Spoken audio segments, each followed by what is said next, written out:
Thank you. The only people who call me doctor are my parents, and my mom likes to tell people that I'm a doctor, but not the kind that helps people. So take with it what you will. So my background is actually in behavioral neuroscience, and I am now a people scientist working at Redfin. So I am using data to understand people problems. I work with our compensation team, our HR team, our recruiting team, our training team, and basically providing data to help make better people decisions. When Rob initially asked me to think about talking at DevOps Days, I balked. I'm not a software engineer. I'm not a developer. I kind of don't really know what DevOps is, but I know people kind of talk about, oh, it's a culture, it's a way of work. It's combining developing with culture and operations, and that doesn't mean anything to me. And so I kind of said, okay, what do you want me to talk about? And he said, well, use your background. You have this background in psychology. Why don't you talk about something related to culture? And I said, oh, yeah, I know a lot about soft skills and empathy. And I'm underqualified to pretend like I belong in the DevOps community as an engineer, but I feel pretty darn qualified to talk about empathy. And I've heard empathy is a large part of the DevOps process. But you don't actually have to take my word for it. We typically refer to empathy in two ways. One, that we have to have it to have a good culture, or we have to have empathy for our customers to try and understand our users' needs so that we can build good code and eventually ship good products. But I don't hear people talk about empathy for ourselves and who we work with and how tangible that is and what that looks like. How empathy is necessary in our daily lives to create collaborations across teams and work with even the toughest colleagues. So today, I'm going to talk about common areas in our work lives where we lack empathy. The first, forgetting to be empathetic for ourselves, having empathy for our colleagues, and then utilizing empathy on every daily interaction. So the first step to understanding others is to first understand yourself. Empathy actually requires self-awareness. The more self-aware you are, the easier it is to empathize with others. There are tools us behavioral psychologists use to understand more about themselves, and I want to introduce you to two of them that you can take today. The first is a personality test called DISC. The DISC is a personality self-report assessment that you take by ranking different personality traits like accurate, confident, considerate, and decisive, and you have to force rank those four on a scale of most like yourself to least like yourself. There's 140 total questions, kind of takes about 10 minutes, but results in a nice report that sums up your personality style. Your results are actually ranked on 4 scales, DISC. The D means decisiveness, the I is interaction, the S is stabilization, and the C is cautiousness. This is my report, and you can see both your natural style, which is how you typically intend to work when you're just working, and also your adaptive style, how you work when people are watching you or you think you have to behave in a particular style. My natural style is in the colored bars, the gray bars is my adaptive style. The 4 scales kind of assess how you approach problems, make decisions, interact with others, how fast you like to work, whether or not you prefer rules, things like that. Now, unlike a Myers-Briggs, which you may have heard of, where people say, I'm an ENFP or ISTJ, which, again, doesn't really mean anything in psychology terms, the DISC actually ranks your personality based on your ratings in comparative to each other. So here you can see that I am both extroverted and introverted, and it depends on the situation, but I seem to have a pretty big bias towards the people side and less so towards the task side. The assessment's results then give your scores on each trait. As you can see here, my results on the decisive scale, I know you may not be able to read it. An example of something says, you are usually very supportive of decisions made by others on the team, but also says, sometimes you demand too much of yourself. And then further, most discs provide more than just your personality. Included in your assessment is scores on how you like to work together, strengths-based insights about how all of your personality may combine to make you a strong worker. Also highlights your ideal jobs, the types of working environments that you like to work in, and also provides areas of continual improvement. My favorite part is the very last page, and it results in a nice one-page summary that legit says, communication insights for others. The whole page is written for other people to better be able to communicate with you. Another tool that you can take today is called Clifton Strengths, sometimes called Gallup Strengths or Strengths Finder, all the same thing, just different rebrands. It's a similar self-assessment tool and uses your ratings on personality traits, again, roughly 10 minutes, and your result report actually uses common language of 34 total strengths and gives you your top 5. My top 5 strengths are learner, positivity, individualization, includer, and relator. You don't actually have to know what they are because it sure sounds like I like to learn about people, understand everybody's unique strengths, and make sure every voice is included. What I like about the Clifton Strengths that isn't as common in the DISC is that it provides shared language for people to be able to talk about their strengths because there's only 34 of them. Just like the DISC report, you get individual pages that talk about how best you can use each individual strength, and then also ideas of action and on ways to utilize your strengths together. My ideas of action include finding workplaces where company culture is highlighted, finding opportunities to network, and then actually my notes of caution are that a lot of people could misinterpret my enthusiasm as being naive. So the biggest pushback I get when recommending personality tests are twofold. The first is, I already know my Myers-Briggs type, and again, I wholeheartedly recommend you take a little bit more of a psychometrically valid test. Just throwing that out there. Or I've taken a personality test and the results weren't accurate.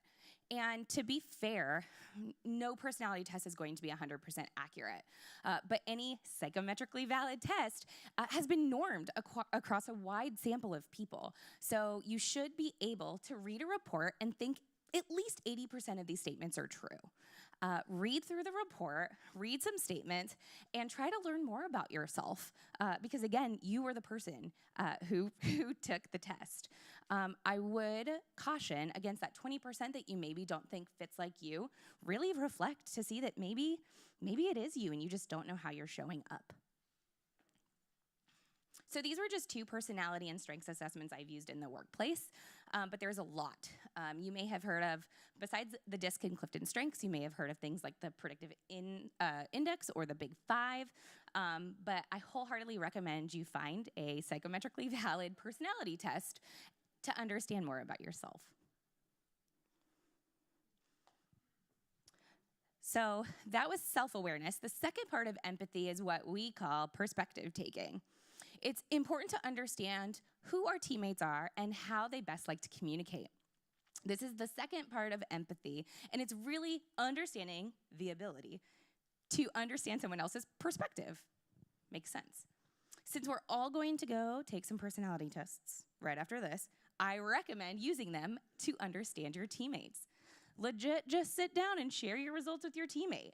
Again, both assessments provide a really nice page, not just for you, but for your teammates on how they can best communicate with you.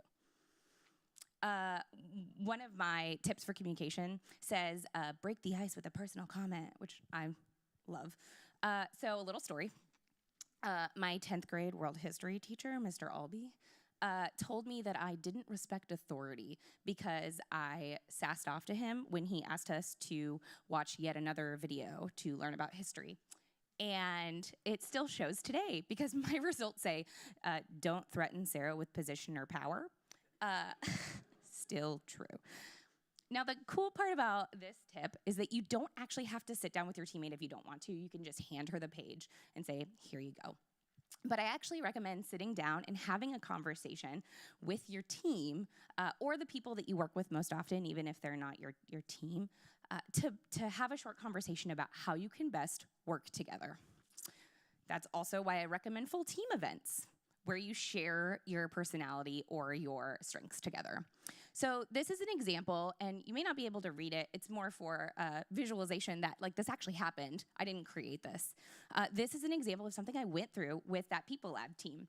We sat down and discussed what strengths we had in common, how we could work with each other depending on the needs of the task, and also highlighted strengths where none of us had, potentially maybe needing to farm out that particular skill. We think we need to build trust, and then we can be vulnerable with each other. But research shows it's actually the opposite. Being vulnerable with who you are can actually increase team trust. And that may not sound like much, but trust within teams is positively related to task performance, team satisfaction, and negatively related to stress. I'll say that again. Teams who trust each other more feel more confident in executing tasks, execute them better, and with less stress than teams who don't have that trust. One of the vital steps to building trust within our teams is to understand where our colleagues are coming from. Little exercise. The last time you worked with someone new, did you ask them about their experience with a particular programming language? I see some nods. I feel like y'all did. Yeah, that usually, I hope so, that usually comes up within an interview or a resume. But I bet you didn't have a conversation about their preferred working type, how you could best support them in their onboarding, potentially how you could introduce them to someone who has a lot of domain knowledge at your company. Setting expectations with how you work with someone is vital. And one way to do that is to sit down and talk to them. Research shows building effective work relationships is necessary because they form the basis for things like promotional opportunities, pay increases, hitting our goals, even job satisfaction. You improve your own work environment when you improve your ability to work with other people. And when you improve your ability to work with other people, it actually comes full circle. You increase your workplace's culture too. People like working there more. A great way to build work relationships is to talk to people. It sounds simple because it is. And yet, for some reason, people don't do this with anybody but their friends, right? Think about the last time you went out and had coffee with someone at work. You probably picked like your really close friends. But it's actually a great tool to be able to build relationships with even our toughest colleagues. If you have a colleague who you just can't seem to get along with, or notice some potential communication issues with, sit down with them, buy them a cup of coffee or beer or lunch or your food of choice. You'd be surprised at how much can be solved just by talking about nothing. But there's a skill to these conversations too. Think about what you actually want to know about and then ask them about it. Don't talk about work. Ask them open-ended questions. Follow up when something sounds cool. When you're having these conversations, I want you to forget any active listening tips that you've heard. You know the active listening tips?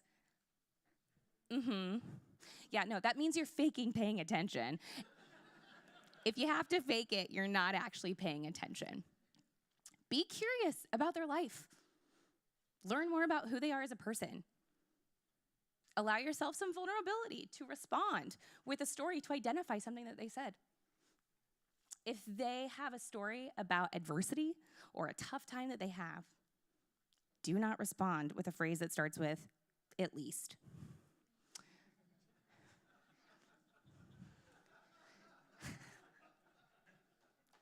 Start responding with something like, wow, how did you handle that? Can you tell me more? What can I do for you?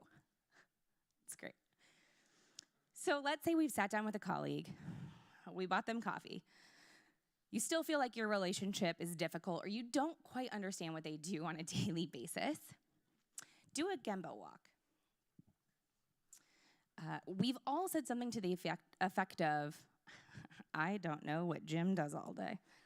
That's right, because we don't know how Jim works or how often he's interrupted by one of his business partners because he has the most domain knowledge about a subject.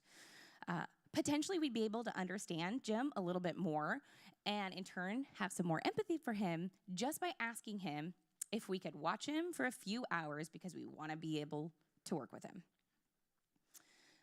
Gemba walk, sometimes called go-and-sees, or the psychology term is shadowing your colleagues. It's a key principle of the Toyota production system. It's really understanding where the work is done. We typically use these types of work to understand where we can lean out some of the processes in manufacturing. But I also want you to remember that sometimes your customers are your internal colleagues. And sometimes when you're having frustrations with them, it potentially is because you don't know how they work or their lack of having a manager who can help them prioritize. Potentially just go watch Jim work. Sit down with him. Pair program with him. Don't creepily stand over him, but watch him work. Recognize that if Jim got hired and is still working at your company, Jim probably has something to teach you. You just have to be open to learning. And although Gemba walks and coffee chats and personality tests are all great tools, we could not do them every day, or else we wouldn't have time to do any work. So another super easy way to increase some empathy on your teams is by introducing a check-in during your daily or weekly stand-up. Here's an example of what this can look like. This is a 2x2 grid of mood on the x-axis and energy on the y-axis. Go around to each individual before you do a task check-in and do an emotion check-in. They can do something super easy, like just say a number. You can hold up fingers to let people know. It doesn't have to be long or detailed, but what you're trying to do is set the stage before people start talking about their work so that you can understand potentially how they're talking about their work. By that, I mean, if somebody checks in as a 1, you are going to have a great time asking them to take down a blocker for you. But if they check in a 3, they're probably in a bad mood. So maybe you'd want to rephrase your request. You can change the check-in or even change the axes.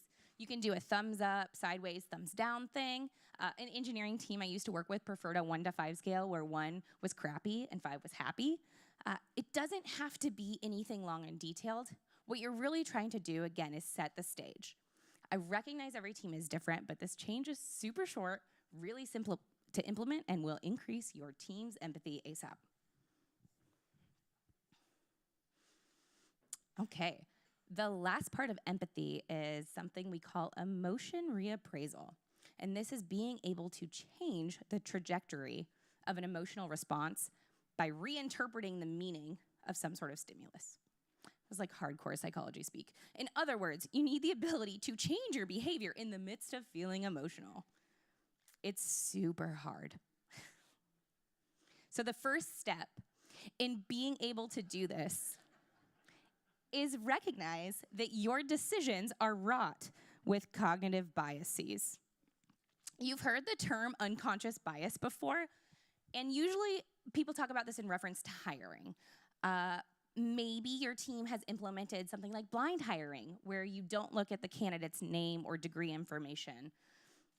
Maybe your team is a subscriber to platforms like Textio that look at your job descriptions and then try to highlight gendered language that could potentially be off-putting. But there's actually a lot of ways that your brain is using biases throughout your daily life beyond things like hiring for a specific gender. For example, we are more likely to think that the most attractive person in the room is the smartest. Yeah. And we tend to think people who look like us are the most attractive. We're also more likely to like people who we can find similarities with. And we are more likely to think that the success we get is due to hard work, but the success that someone else gets is due to luck or privilege.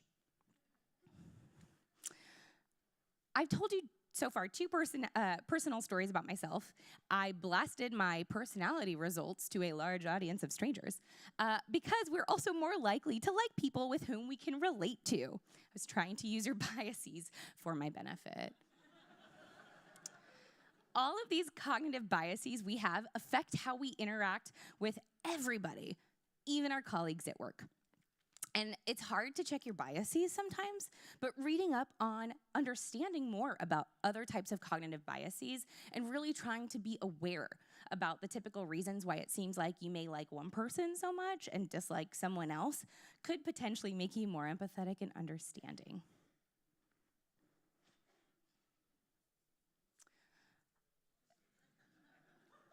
This last part about emotion reappraisal, I'm not going to talk about how you should react in particularly emotional situations, mostly because that's hard and requires a lot of practice and really depends on the situation. Instead, I want to talk about how you can interact with someone who may perceive your interaction as being emotional. That's right, I want to talk about giving feedback. I think we all typically intend well when we're providing feedback.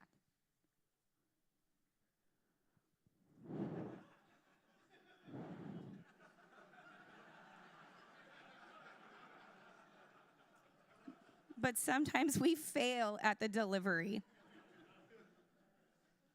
The ability to both give and listen to feedback is extremely marketable, and yet the vast majority of people suck at it. The first step to being great at giving feedback is to actually seek feedback from your colleagues. This is also going to increase self-awareness, which was that first component of empathy we talked about. If the only feedback you are getting about your performance is during a regularly scheduled performance review or code review, you are not getting feedback. They're probably hiding it from you. It doesn't have to be about your performance or your code either. You could also ask feedback around your communication style or potentially attitude and how you show up to work. If the thought of this terrifies you, start super small. Ask someone you know really well, who you trust, to review an email that you're about to send that you know is going to have wide reach. Screenshot a heated Slack conversation and send it to a friend and say, "Did my responses sound terse? What could I have done better in my communication?" By asking for feedback, you're showing that you care about your performance. This is especially important if you are a people manager because what you are doing is setting the stage for how you want people to behave on your team. It's hard to get people to give you feedback because if they perceive that feedback to be negative, people have a really tough time providing it. It's going to require some persistence on your part because you have to convince your colleagues that you care about the feedback that they're going to give. Listen to the feedback once you get it. Don't interrupt while they're providing that feedback. Don't argue and say that it's wrong when they provide that feedback. When they're finished with that feedback, repeat it back to them to make sure that you understood. Thank them for that feedback. Implement that feedback. If you think the feedback is wrong, again, talk to a trusted colleague and say, "I received some feedback and I'd really like to get a check on whether you think that it's valid." Keep asking for feedback. The next step at being great at giving feedback is to give feedback. This is super terrifying, and I don't understand why we have such a hard time doing it, and I think potentially it's because we think feedback has to be always in a high-stakes situation. Practice in a lower-stakes situation. Everyone gives feedback differently, but there's actually some pretty cool research on how best to give feedback. So we're gonna do a little feedback 101. I strongly encourage your feedback conversation to be face-to-face. I caution against trying to provide feedback in written form because humans tend to assume tone even if no tone is intended. There's an entire Key and Peele sketch about this too. Some research that shows text-only and online communication to face-to-face and feedback conversations, and people who have those face-to-face conversations have more positive impressions and develop more connectedness with their conversation partners. If you're part of a distributed team, totally cool. Just do a Google Hangout or a Zoom or your platform of choice. The second step is to prime the feedback. I like to ask the receiver if they are comfortable with receiving feedback by the phrase, "Do you have time for some feedback?" Some research doesn't actually agree with this. Some show really positive results for a statement. "I'd like to provide some feedback." Doesn't really matter what you do, other than you're trying to prime the listener that they are about to hear some feedback. The third is don't do the feedback sandwich. You know what that is, right? Where I give you a compliment and then I sneak the criticism in and then I end with a compliment to make you feel better. Yeah, there's actually ample research that shows that that doesn't work. It doesn't work for a couple reasons. It's less effective than being direct because people who are giving it's a crutch for people giving the feedback and not people receiving the feedback. People receiving the feedback are kind of waiting for the other shoe to drop and start dreading praise because they're waiting for criticism. It's not actually great because people start to doubt the authenticity of the giver. And if it was negative feedback that requires some sort of behavioral change, the impact of that behavioral change is lessened when people do the sandwich protocol. Be direct, state your intention to be helpful. The fourth is to make it timely. If something happened a year ago and you are just now providing feedback, the person that you give feedback to is going to think that you have been holding that against them for the past year. If they did something last week and you have an example of them doing it a year ago, use last week. Don't talk about a year ago. The fifth, whenever someone says to take the emotion out of interactions at work, my internal monologue just dies a little bit because your brain is wired to perceive things as emotional. Instead, in situations where you know emotions are going to run high because negative feedback may come in, report your feedback in the form of what we call SBI. Situation, behavior, impact. Here's an example.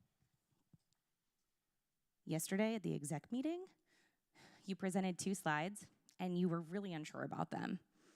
The execs came and asked questions about them and you couldn't really give a good answer. This created hesitation from the executives about our team's work. We were very clear about the situation and what happened also had an impact. There was no feelings there other than your lack of understanding whatever is happening resulted in this. The sixth is to follow up when appropriate. If it was constructive feedback that was maybe requiring some behavior change, follow up when you see that behavior change.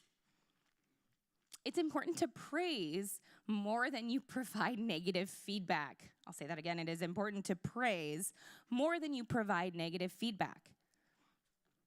The SBI method can be used for positive feedback too, but I want to emphasize that a lot of times, negative feedback doesn't lead to improvement because the person receiving that feedback starts avoiding the person providing that feedback. It's scary. That person is holding it against me.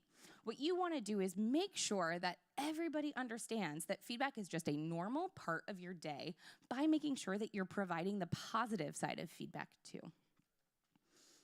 The key to ensure this is just consistently make sure you are providing feedback and asking for feedback. Providing feedback and asking for feedback. Kim Scott's book, Radical Candor, goes into this particular type of feedback in more in depth, and it actually talks about how being too empathetic and kind with feedback without directly challenging negative behavior can be ruinous. There's a Silicon Valley episode about it too. There's a sweet spot in being empathetic while ensuring that the conversations that you're having with colleagues when it comes to performance is productive. And you may think, well, then why do I even care about being empathetic when giving feedback? No, feedback is only as good as how your receiver receives it. Companies that have honest feedback and open communication have 270% greater return than other companies.